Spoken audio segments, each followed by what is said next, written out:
Miss Liz, tea time, yeah, making a difference, one cup at a time, tea time, yeah, Miss Liz, tea time, yeah, making a difference, one cup at a time, tea time, yeah. So be sure to grab your tea, grab a seat, and tune in to Miss Liz, tea time.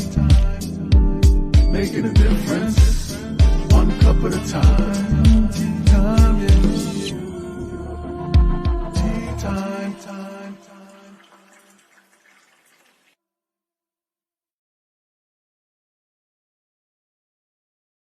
Well, welcome to Tea Time. Yes, we are running a little late. Miss Liz just has some glitches sometimes, and we fix them. So we're here, and everything is up and running. So that's just the way life works, right? When you're doing all these virtual things, you have to just balance yourself with all the technology. So tonight I have the incredible Marcie Macari in, and she's a motivational speaker, a resilient coach, a bounce, don't break. We're going to talk about that bounce, don't break. So get your tea, grab your coffee, grab a glass of wine, whatever you feel comfortable drinking. You do not have to drink tea on Tea Time with Miss Liz. And let's get the disclaimer going, and let's get a little bit of bio on Marcie, and then we're going to spill some tea into tapping into exceptional aptitude. That's right. We're going to be doing a lot of different stuff. We're going to be bringing on a good way of serving a good bouncy tea tonight. So let's get started. So disclaimer for Miss Liz's Tea Time live show. Miss Liz myself is going live using StreamYard. Before leaving a comment, please grant StreamYard permission to see your name at StreamYard.com. Please be advised that the content brought forward for any Tea Time show hosted by myself, Miss Liz, is always brought forward in good faith.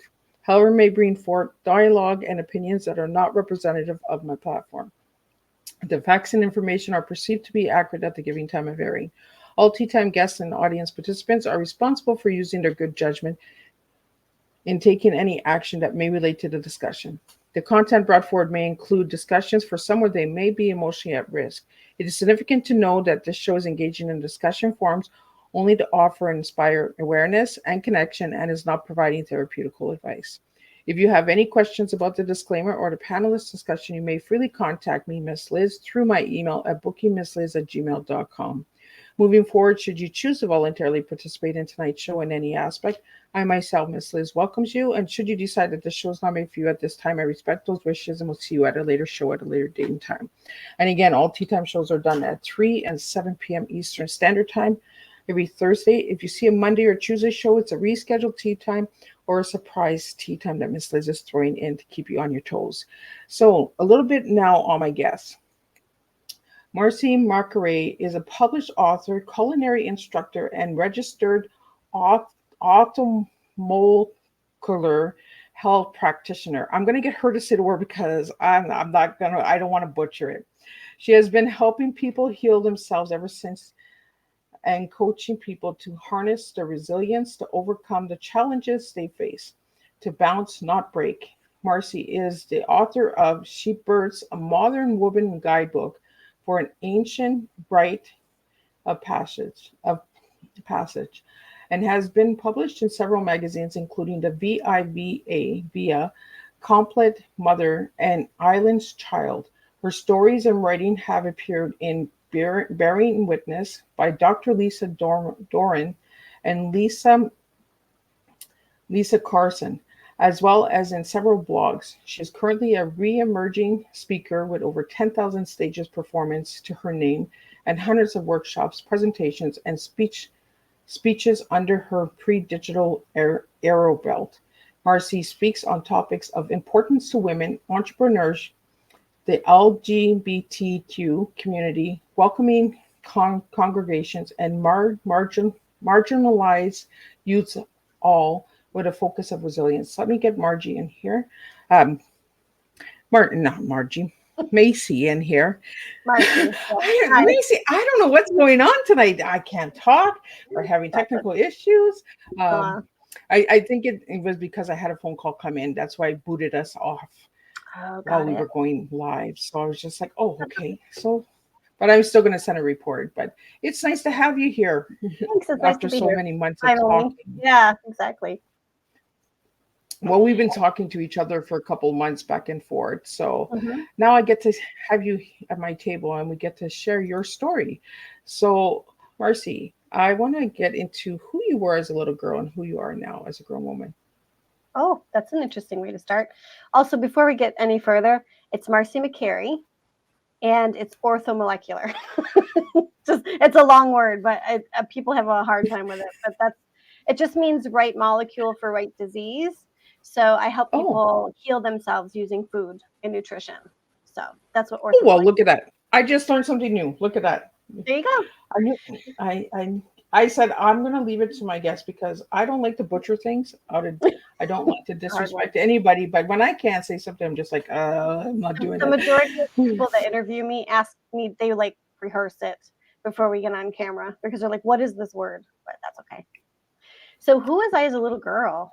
Um, I like to think that I've retained a lot of my childlikeness still. Um, as a child, I was very creative, very joyful, very talkative, and people who know me will say I'm all of those things still.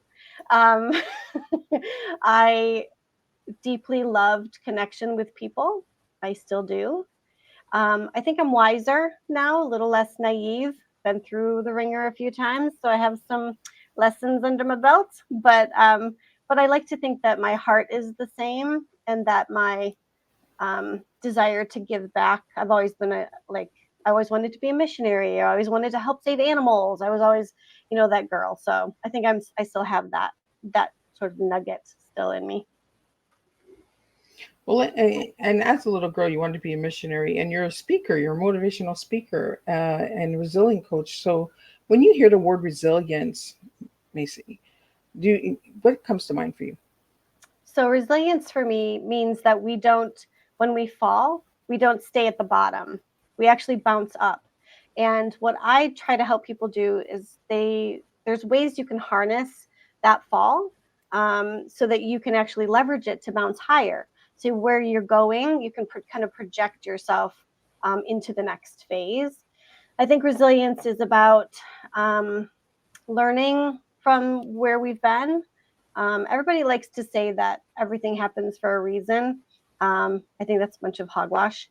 I think that things randomly happen and there really is no purpose except that you can make a purpose by finding a lesson. But I don't think it's done deliberately or intentionally, especially bad things. I don't think happen intentionally to people. Marcy, I like when my guests are straightforward because that's my cup of tea, right? Is I like straightforward people, and I like that you use that word hogwash because Oldie but goodie. there's a lot of hogwash out there that we need to really Absolutely. focus in and bring a voice to. Um, Marcy, I want to get into the books, some of the books that you wrote, and then I want to get into the bounce, don't break, because I really like that statement, bounce, don't break. So let's talk a little bit about the books that you've been in. So I used to be a very sort of prevalent member of the natural birthing community. And so I wrote a book, which you've given the title of. And it's really about the spiritual aspects of giving birth and how it affects women when they don't have the birth that they wanted. Research has shown that when women have a desire to have a natural birth and then that's taken from them, and even if it's necessary, when they lose that opportunity, it can actually shake their foundation to the point where they don't trust their instincts as a mother. And I think that birth trauma is something that people overlook a lot when we're dealing with female needs. So that's why I wrote that book. It was many, many years ago. I'm in a different phase of life now. All my kids are at least 10 and up to 27 years old. So I'm past that phase now. But that was the first book that I published. And then I was in an anthology called Bearing Witness, where I was invited to participate in a natural birth anthology. So people submitted stories or poetry. I think I have two things in that book. VIVA, Compleat Mother, which is defunct now, and Island Child were all. So VIVA was a natural health magazine that you can pick up at a grocery store. It was beautiful. It's in Canada actually. And then Compleat Mother, which was a natural childbirth, natural parenting magazine. They're no longer in operation, but I submitted and contributed to them quite a bit. You'll also find me quoted, like if you Google my name, I have a lot of memes and things sort of associated with natural birth. Some of the things I wrote have become sort of sayings in the birth community and mantras for strength, which I love. But yeah, so that's sort of what I did before. One of the things that I did before. I've done a lot. My friends will say, like, you know, I had a friend ask me to list all of the things I've done in my life for money or for like a side gig, and yeah, it's been like 37 different things. So I like to say that you could plunk me down pretty much anywhere, and I could do whatever I needed to do. You know, so lots of variety. Well, Marcie, that's one thing we haven't talked about much on Tea Time, or I don't hear that much, is the birthing Mm. trauma. You know, and that explains a lot, because I had my second child was a C-section, and it kind of threw me for a Mhm. whole loop, and I felt disconnected to my child. So when you brought Mhm. that up, I was like, oh, that makes a Yes. lot of sense. So C-sections obviously sometimes are necessary. I mean, I used to be very hard-lined about it, like C-sections were just terrible. But now that I'm older and wiser, I know that sometimes they're actually really necessary. But they do cause trauma. I mean, you're cutting a woman open to pull out a child. The child doesn't benefit from the sort of bacteria that they would receive going through the birth canal. So a lot of people who are born by C-section have lung or digestive trouble.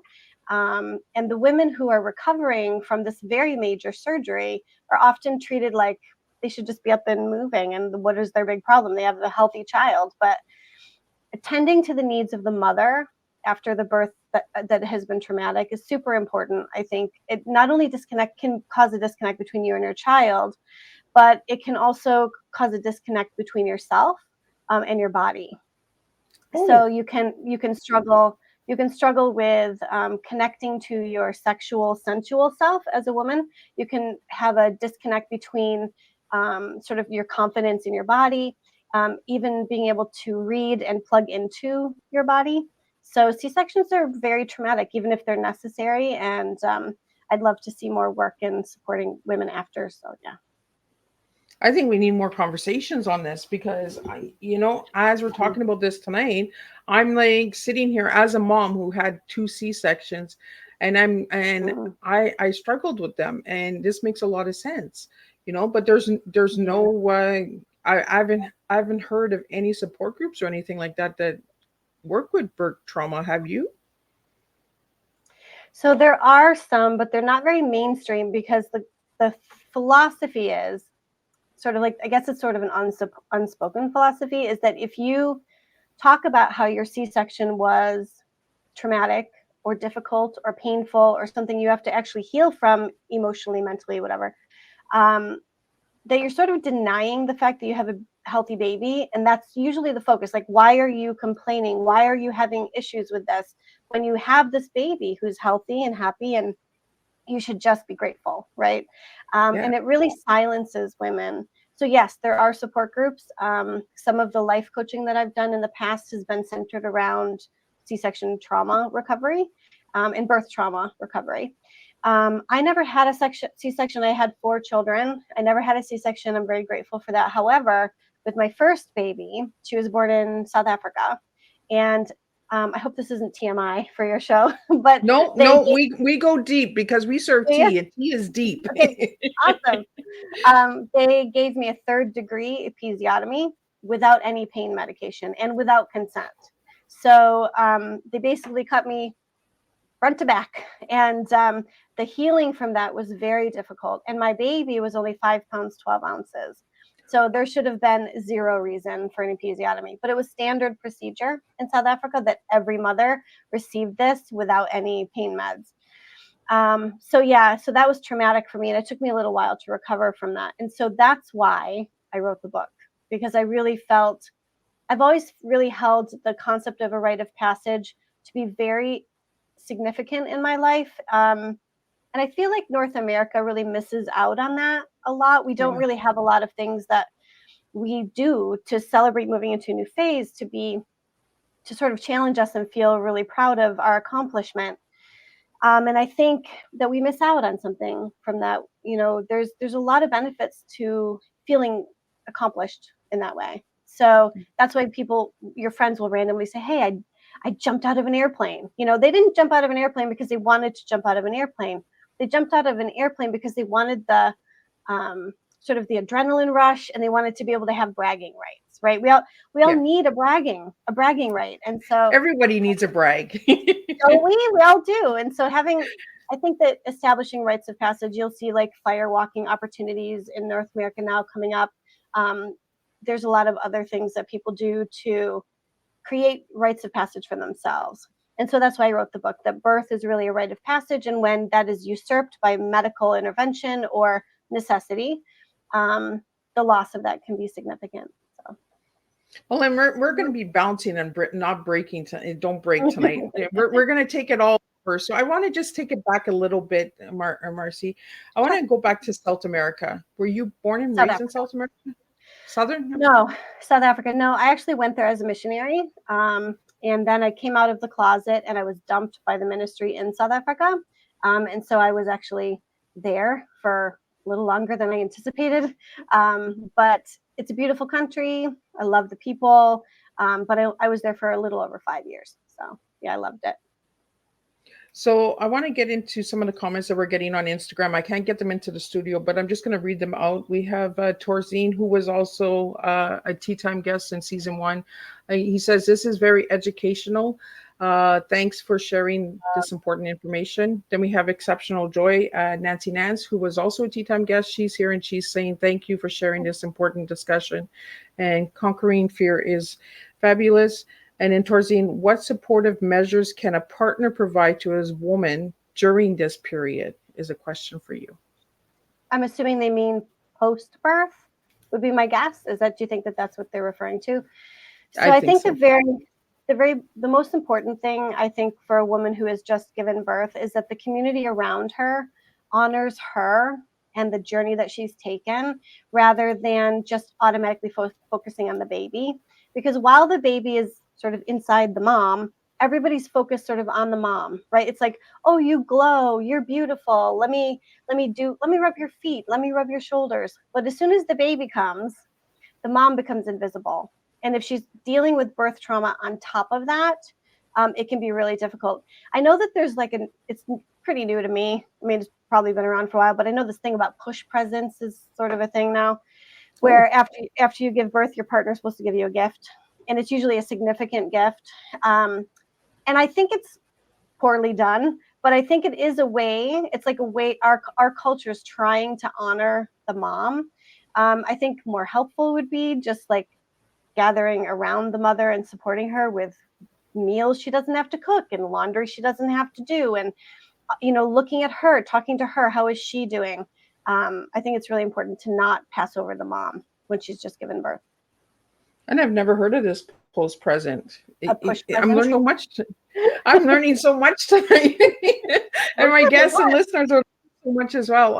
Again, the Instagram comments are coming in. I'm going to just flip from screen to screen. You won't even see me doing that, Marcie. Right. But I think that having past Teatime guests coming in and supporting a fellow Teatime guest, I really appreciate that. So I want to thank you guys for doing that.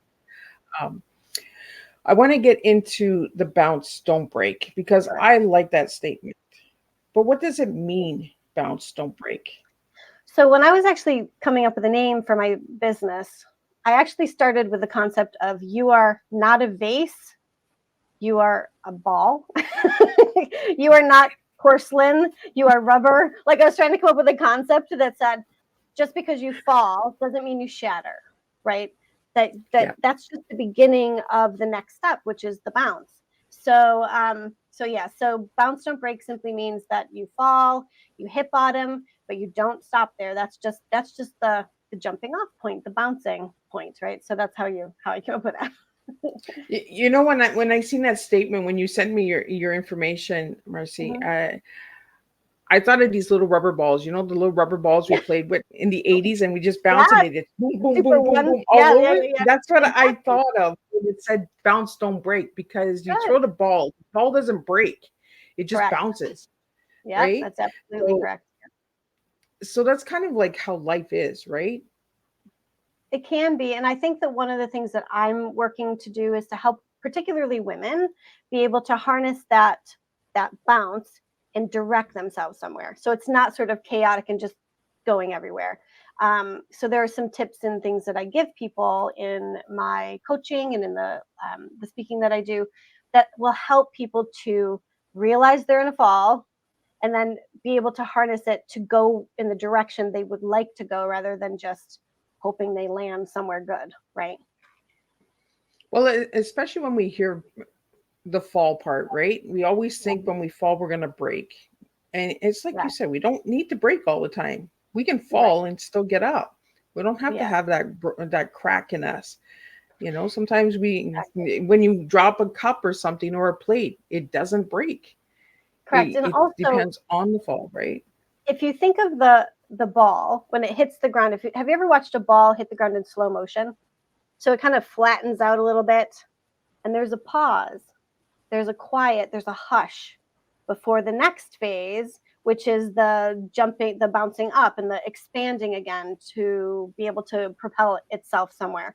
And I think that sometimes when people fall, they land, and that hush, that quiet, they don't realize that there's more to come, and they get discouraged. They feel stuck, and they don't know what's next for them. And every situation is obviously different. Every set of circumstances is different. But that image is really strong because if you can remember that we are made to bounce, that hush before the bounce is actually a great period of time to prepare yourself and to get ready to propel yourself where you need to go. I like that. I like the hush. We all need a Mhm. hush. Preach it, preach it. We definitely do. So I'm going to take you another way. We're going to bounce tonight. I found that you made greeting cards as a single Mhm. mom. I And did. this afternoon we had Memory Graham on who makes legacy books. And I just felt that you guys connected. The universe That's put cool. you guys together, my guests together. So tell us a little bit about these greeting cards. Okay, so I did it twice in my life because I'm a writer by trade. That's really my biggest passion and love. And so when I was in South Africa, oop, I hit my mic. This is a new mic and I keep forgetting that it's attached to my clothes. I was in South Africa and obviously I was stranded and I needed to be able to provide for myself and my 14-month-old baby. So I hand painted with watercolor greeting cards and I would write original words on them, poems or sayings, and then I would sell them or trade them at the farmer's market. Um, the first time I went to the farmer's market was really beautiful because I had learned how to wrap my baby on my back with a towel, like the African ladies do. So I had wrapped her on my back and pinned it the way they do, and I had my greeting cards in my hand, and I went to the market, and there was like no place for me, but there was these beautiful like bright fabrics laid out. And then all these artisans with their carvings and their basket weavings and their jewelry, they're just sort of lined up in these beautiful headdresses and all the bright colors. And I kind of was looking around and I hear, come. And they like pat the ground, and they scooch their things over and they made space for me and my daughter. And it was just a really beautiful connection because I was made to be one of them, even though I was very much not, right? They welcomed me in and they made it a warm and safe place for me. So that was a beautiful experience. Then I moved back to Buffalo a few years later.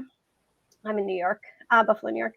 And I started a company called Healing Art Design Works, where I took greeting cards, like watercolor colors that corresponded with the chakras.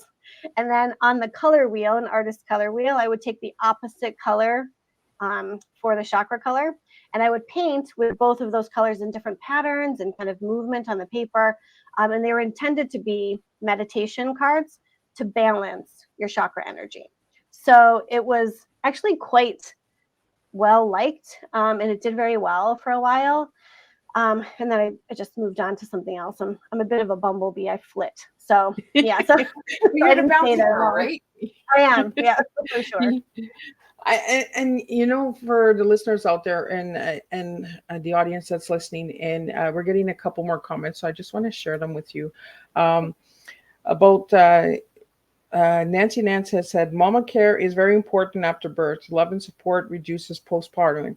Postpartum syndromes can be reduced with support from family, friends, and supportive energy workers. And Yes. Torzine said, amazing. Wonderful. So we really don't talk about birthing trauma and postpartum depression and that as well. And womanhood. We don't really speak about womanhood. We Hmm. talk about being women, but we don't talk about the womanhood. Yes, or about our feminine, the divine feminine. So I feel our cultures really focus on equality, which I'm a feminist. I'm thoroughly all about equal, equal access, equal rights, all of that. Equal pay, for the love of God. Can women please get paid equally? But um, Right? but I don't know if that's ever going to happen, but yeah, we got to keep keep trying, trying. keep trying. But women are not men. Men are not women, and we have differences on purpose.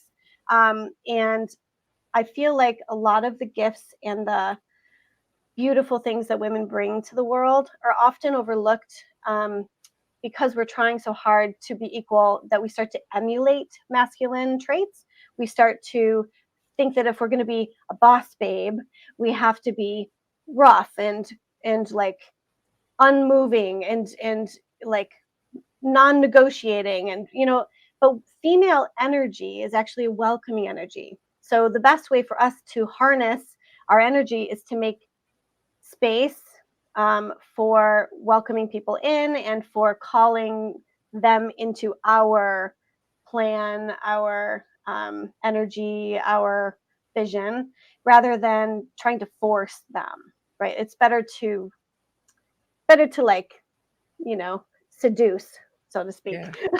seduce people over to our side. So I want to get into your story on how you mentioned a little earlier about being removed from the missionary because you came out about being lesbian. Correct. How did that affect your life, Marcie? Oh, well, I was stranded because they wouldn't fly me home, and they refused to renew my work visa, which meant I couldn't leave the country and I couldn't work in the country. Um, it affected my life in a lot of ways because I think it really made me take a hard look at the belief system I had been holding for so long. I've walked away from Christianity for that reason. I'm open to that which is greater than us. I believe definitely in something greater than us. And I just don't like to put the label to it because I think it's dangerous when we try to, I think it's dangerous to try to define something that is, everybody has their own sort of vision about it, their own viewpoint on it. Have you ever heard of the parable of the blind men and the elephant? I've heard a little bit about it. Yeah. Do you mind if I share it really quickly? Yeah. Go ahead. No, go ahead. So this is actually how I believe about God. So there was an elephant, and there were 5 blind wise men, and they were all surrounding the elephant, and they were asked to describe what an elephant is, what they look like.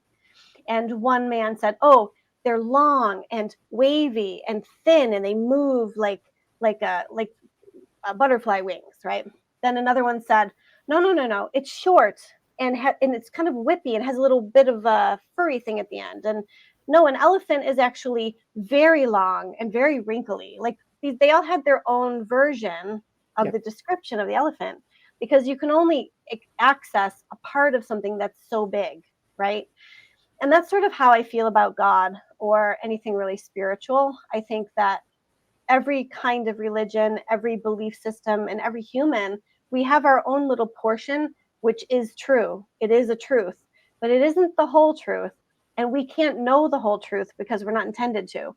We're intended to see it, spirit, God, as a mystery. It's our intention to seek it, to learn about it, to delve into it. If we had the whole secret answered, then I think that life would be boring. And I think that too many people, there's too many lives lost, there's too many families broken up, there's too many hearts broken because a person or a group of people believe that they have the whole truth and nobody does. Anyway, that's my little No, side. and I'm glad that we're bringing this up, because these are conversations we need to be bringing to the table, right? It's conversations that everybody want to hear. That's what you hear on Tea Time.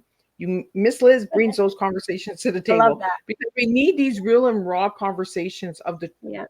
not. For me myself, I've walked away from Christianity as well because of so much enforcement. You can't do this, you Mm, can't do that. If you mhm. do this, you're sinning. You're doing this. Yeah. You, You're going to hell. I feel that they're the biggest judges out there. Mm, I believe in God. I just don't believe in the religion, because the religion, yep. it feels like it's being enforced. It's Yes. telling you who to be and what to be, and when you should do this and when you should do that, and all of that. And I've tried many different religions, and I'm just like, it's not for me. I'm more on a spiritual journey Mhm. than I am on a religious journey. And I think a lot of us get pulled to the spiritual side because we're getting so judged on the religious side. It doesn't mean Well, that we don't believe in God.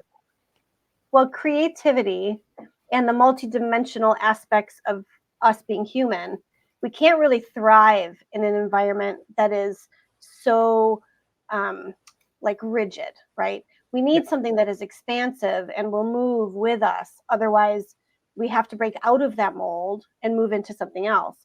And spirituality, which is a big umbrella, it's an opportunity for people to be in the presence of the divine without those constructs, right? Which is why a lot of people find themselves under that umbrella. Yeah. So we have a couple more comments here. I just want to bring them up. Um, uh, for the women's right, pay, we will be paid more as we continue to heal our soul wounds. Oh, that's Forced true. compliance is unacceptable. Feminist energy is beauty, which is all of us, both men and women. And dogma is dangerous. Dogma is definitely dangerous. Yeah, agreed. and and it's something we don't talk about, right? And I feel like we're Wow. on this balance thing, right? This balance scale of, if you do this, then you rise. If you do this, Yeah. you then you fall, you know. Mm-hmm. And Yeah. it's more of the ones that are falling and bouncing, like back to the bounce, don't break. It's the Right. ones that are bouncing from that fall that are Mm-hmm. rising, Mm-hmm. because Yep. we're opening up the mind, right? We're having that open conversation, saying, but why? Why do you feel this way? Why do you think that it makes me less of a person if I do this, or my sexuality is this way? Mm-hmm. You know what I mean? Yep. I'm still a human being at the end of the day, and I think that's where we have lost ourselves. Mm. So, I agree. do, Oh, so Marcy, do you speak? sorry, we have a Go delay. ahead. No, I was going to say that one of the things that I find really frustrating is that a lot of Christians will say, well, love the sinner, but hate the sin. So I can love you as a gay woman, but I can't love the fact that you're gay, and I can't accept that. And the problem with that philosophy, the way that they are sort of expressing that, is that they are basically saying, you are sinning, and we don't agree that the person that you love can be a sort of divinely appointed connection. So we're going to basically say, you have to hide it. You have to not be your full self around us, and then we will accept you. Then we will like you. Then we will, make you a part of our group. And I think that a lot of Christians use that to stand. It's sort of a way to hide behind. They want to hide that they're being judgmental, but what they're doing is still creating a secondary like level for the humans in their life. Like you're not able to be one of us. You can be one of these people below us. So, and actually I did this, you'll find this interesting. I Yep. lived in Canada for 22 years. There's a chance I may move back in the near future, which would be really great. But I actually called around to a variety of different churches, and basically I asked them a few questions like, are you a welcoming church to those in the LGBTQ community? And what do you mean by welcoming? Am I allowed to sing in your band? Am I allowed to teach your children? Am I allowed to teach, Sunday school, right? Like, so I found the majority of people, unless they were a congregation, unless they were a denomination that was specifically LGBTQ, like Unity and Unitarian Universalist are generally always LGBTQ friendly.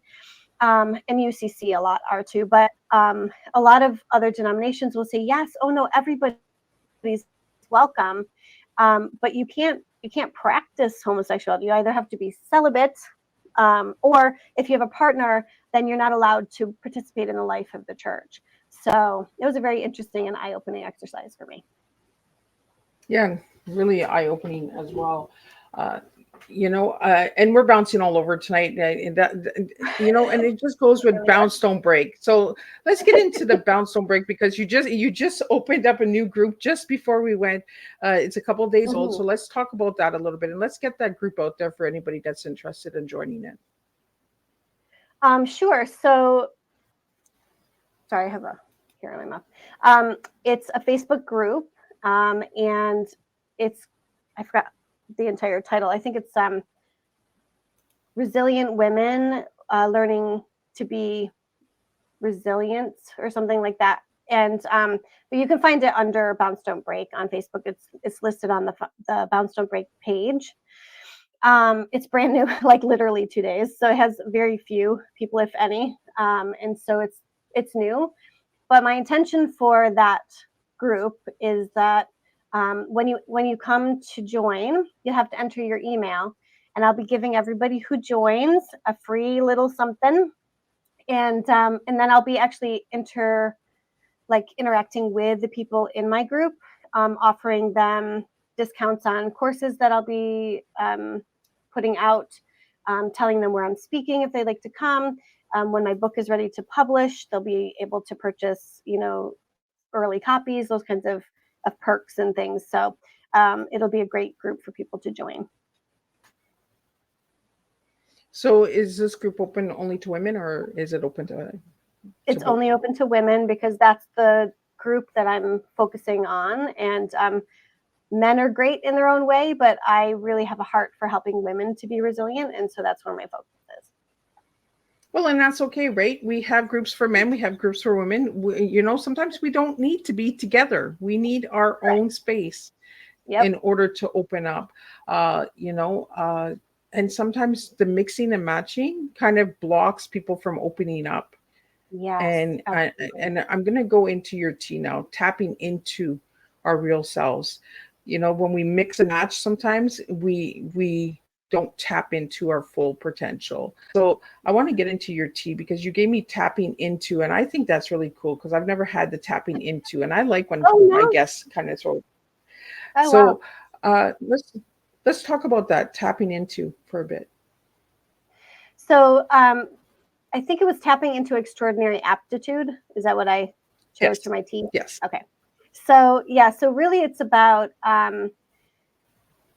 being able to knowing how to bounce and then tapping into your ability to do that. So an aptitude is like your that you're good at it, right? So having extraordinary aptitude at being able to be resilient. So that's kind of where I was going with that. That was an interesting exercise to do that. It was tricky. Yeah, a lot of people, when they say, Miss Liz, what are you doing with this T? And I'm just like, I want you guys to express yourselves through words because we all have a T. We all have it within us. And storytelling is very simple. We can use words to express our stories, and we can start a conversation with 3 little words and open up the door of wonders of understanding someone on why they do this and the purpose behind everything. And you talk about a lot of the chakra and womanhood and birthing and that. So I want to dig a little deeper into that because I want to tap into that a little more because I don't have conversations. I don't have this woman to woman conversation. Yes, we have males that are watching right now that are going to probably pick up a bit of tools and tips to understand us a little bit. So I want to get into that tapping into our real womanhood with you, Marcie. Okay. Where do you want me to go with I want you to dig deep, and I want to come from you because you're the one that has all the birthing experience and all of that, and I'm learning from you tonight. You're teaching me tonight.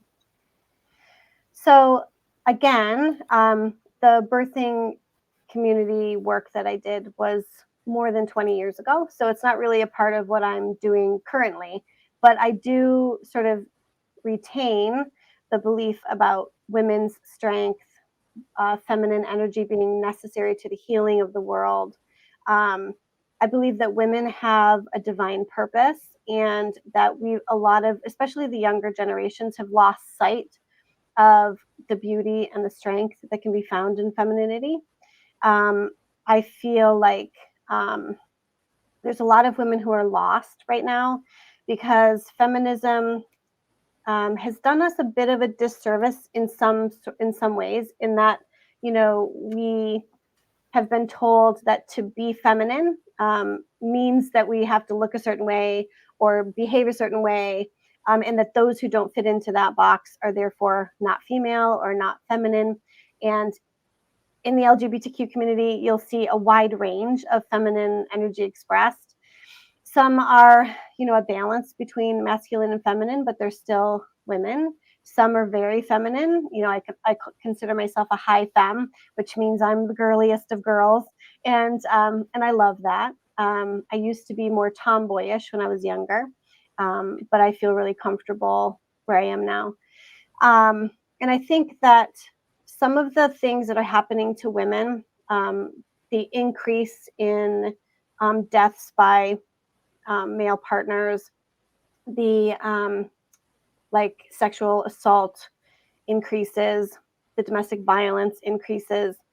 I think it's a warning to women that we need to come together, and this is the time to be forming, you know, our own spaces. It's a time to be electing officials that will vote the way we need them to vote. You know, our rights are being chipped away. Not only have we lost abortion rights, but they're also talking about removing contraception rights, which means everything from condoms to birth control pills could be outlawed. They're thinking of removing women's right to vote. They're thinking of removing the ability to get out of a marriage. So once you're married, you do not have the right to divorce. And so I'm seeing these things as a warning that our feminine energy, our feminine strength has been taken for granted, and we've lost some of the keys to the wisdom that our mother's mother, you know, had. And so I think that bringing back some of those things about strength and joy as a strength, as like a power. And also, one of the things that I teach is, especially women tend to be very multifaceted. So, you know, I may do one thing today, but I can do 5 other things because women are so good at having, right? All women, we're all good at having multiple irons in the fire, multiple interests, multiple talents. And I feel like, you know, it's really important to say, like, when you reach an end to something, you can reinvent yourself.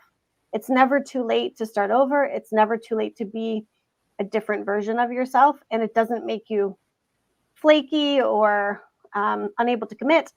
You know, it just means that you're embracing all that you are. And I think that's something that women have lost sight of. We've become very multidimensional. You're either a career woman or you're a full-time mother, and neither is acceptable to any group. Everybody's always like, you can't do that because of this reason, or you can't be that because of this reason. And I think that the power to choose in all areas of our life, we'll lose that if we don't start exercising it more, you know, in a bigger way. So. Yeah, and actually use the wisdom. You know, Mm-hmm. I feel like we have a lot of voice out there, but we don't have a lot of change. Correct. Yeah. We have, you know, we have a lot of shouting going on, but we don't have a lot of walking going on. You know what I mean? Like, there's a lot of people speaking on change and empowerment and stuff like that, but we're not Mm-hmm. actually moving forward with change because we've lost the wisdom. We've lost what our ancestors have shown us because Mm, it's so noisy inside, right?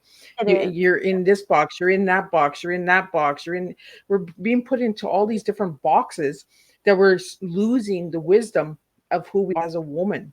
Hmm. Yeah. Finding a community of women and participating with them in a way that is vulnerable and honest, where we share the not so great parts of ourselves, so that the other women can identify with them and we can be stronger for it, is something I think we need more of. And that's part of what I'll be doing in my group is really honest check-ins with the people who are a member of my group so that we can all support one another in a very real and vulnerable way. And one thing I want to ask you, Marcie, there's so many groups out there. There's so many womanhood groups out there, right? Mm-hmm. How about we all like start to work together? And I find that there's so much division, there's so much confusion because my group is this, my group is that, and my group is, you know what I mean? Instead of Yeah. supporting a sisterhood, we're losing that as well. So Yeah. and I love the word resilience because there's so many resilient women out there that don't even know that they're full of resilience Correct. Yeah, for sure. because they've lost their way. They've lost the wisdom of understanding themselves as a woman because of Mm-hmm. society and programming and taking our choices away as a woman, you know? Yeah. So how do you feel about that? Hmm. Um, I think that resilience is built into every human, male and female. But I think that the way that women are resilient is different from the way that men are resilient. And while I don't have a desire to be sort of divisive with other groups of women, I think that having a focus and a goal, um, and having women in your group who are also focused on that same goal is a very powerful tool. And sometimes, there are a lot of groups that I'm not really interested in. Like they're either too shallow or their agenda is not something I want to sign up for. And so I think having different groups is important because we're all very different people and Yep. there's so many people in the world, right? Um, but yeah, I would love to see a place where everybody, regardless of their religious beliefs, their sexual orientation or beliefs about it, their, financial status, um, their skin color, everybody can just sort of, all the women can come together and work for the higher good. But the chance of that happening is very slim until we can start to speak each other's language and put those things aside. And until that's possible, I think that having goals that will build a community of women and strengthen them, even if they're separate from the other groups, is important. You got to start somewhere. Right? It's coming together. It's like you said, we need to come together. You Yes. know, there's so many boxes out there. We got to just take the boxes out, and we just got to learn to come together. Yes. You know, our ancestors, are the women before us, our great grandmothers and our great great grandmothers and great grandmothers. They had that sisterhood. Yeah. You know, and I think Yeah. it had a lot to do with food. Oh, that's funny. Yeah, food is something that I do a lot of, and I've experienced some really interesting moments with food in different cultures. Um, but food is a part of it. Ceremony, ritual is another part of it. Women in a lot of cultures have been the holders of the connection to God because we are the ones who create life. I don't know if you ever heard that phrase. There's a phrase I love. I can't remember who said it. I wish I'm going to have to Google it. But they say, women bleed, but they do not die. And Oh, that's really, it's a sentence that's always really stuck with me.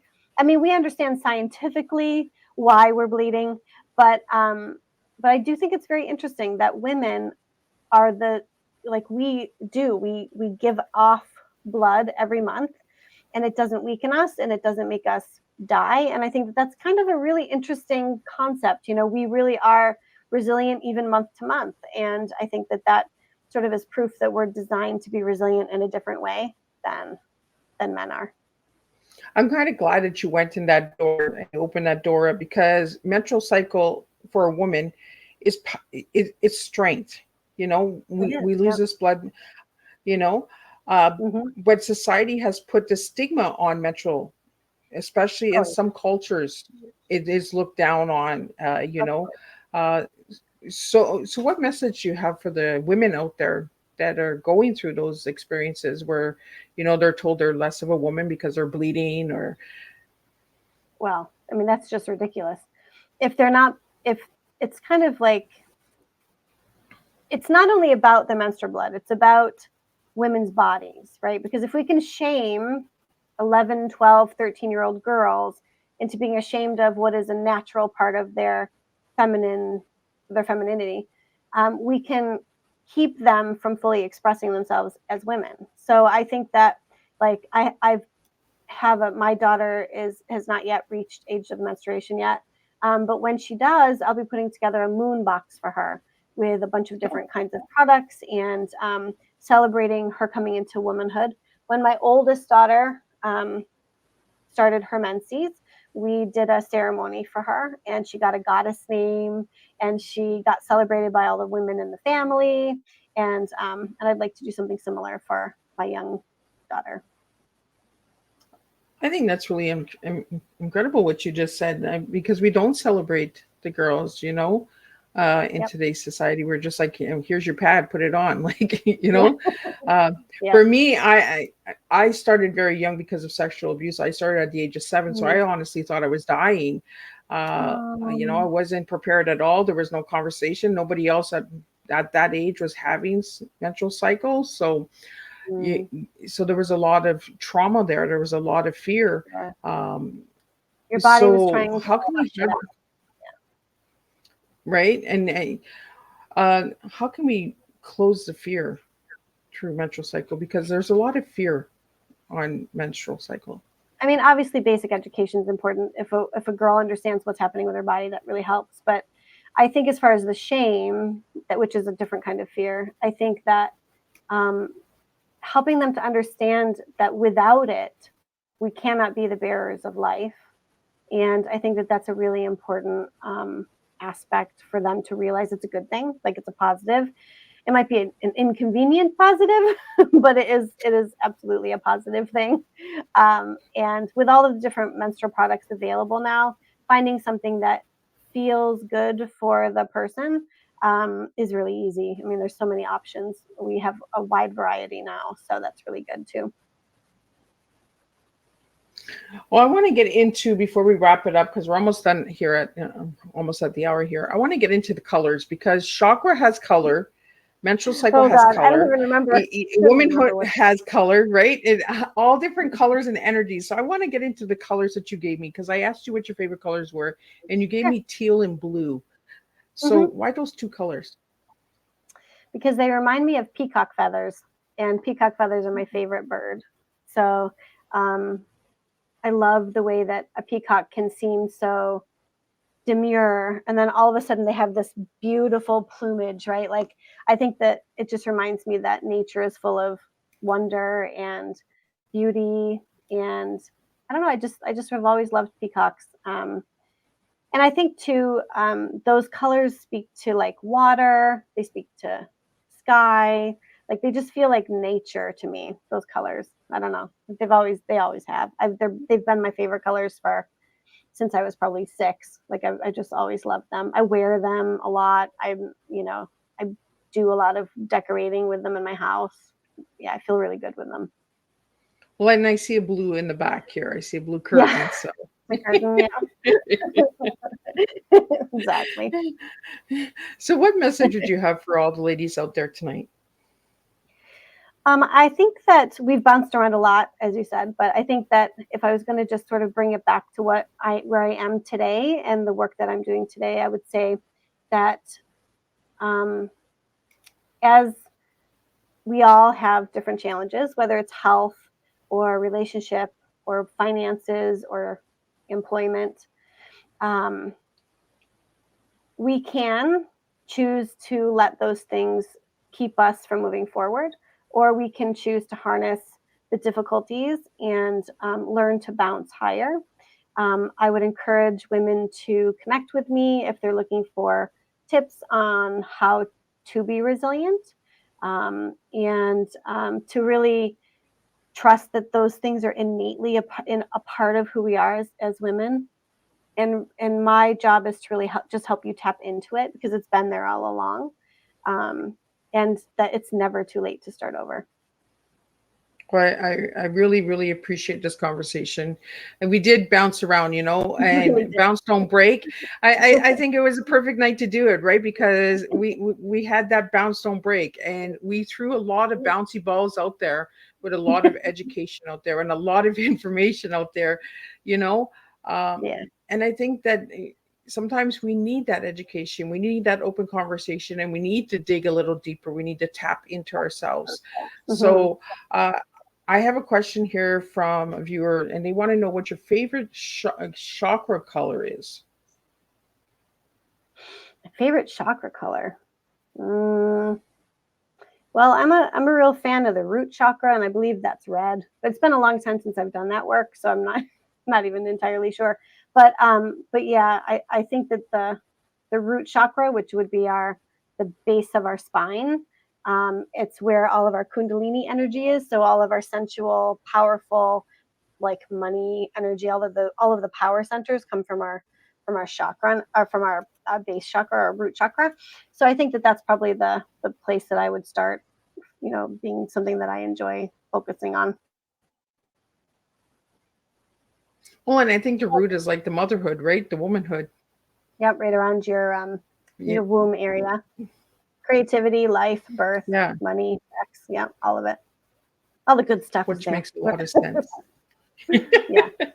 So, for any of the books that we talked about earlier in the show, where can they find these books? Can they find them on your website, on Amazon? Where can they find these books?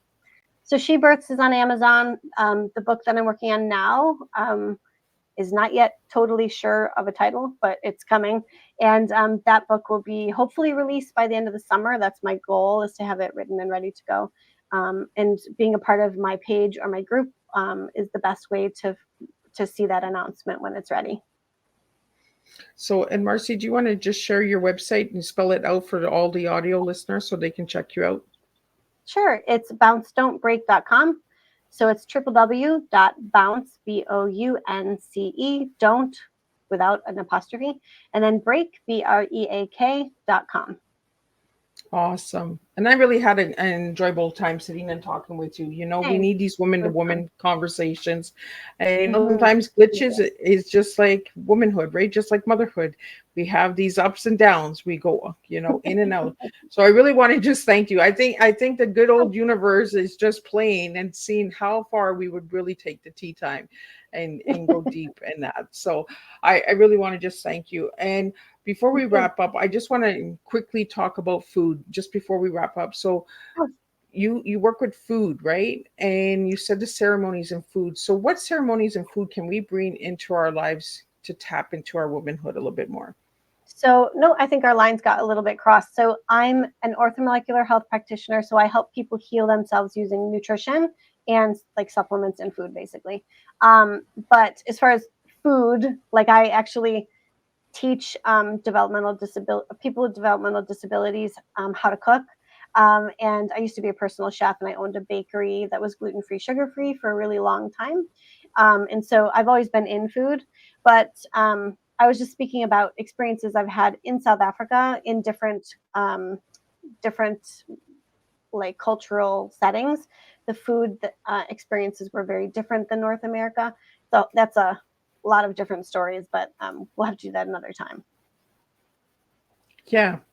And that's what I mean. Like I wanted to end up on that conversation because I do want to bring you back because I want to talk about more on womanhood and food and that. This is a conversation I think that needs to be more at the table.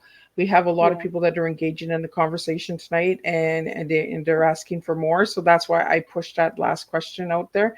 But if you'd like to know more about Marcie, check out www.don'tbreak.com.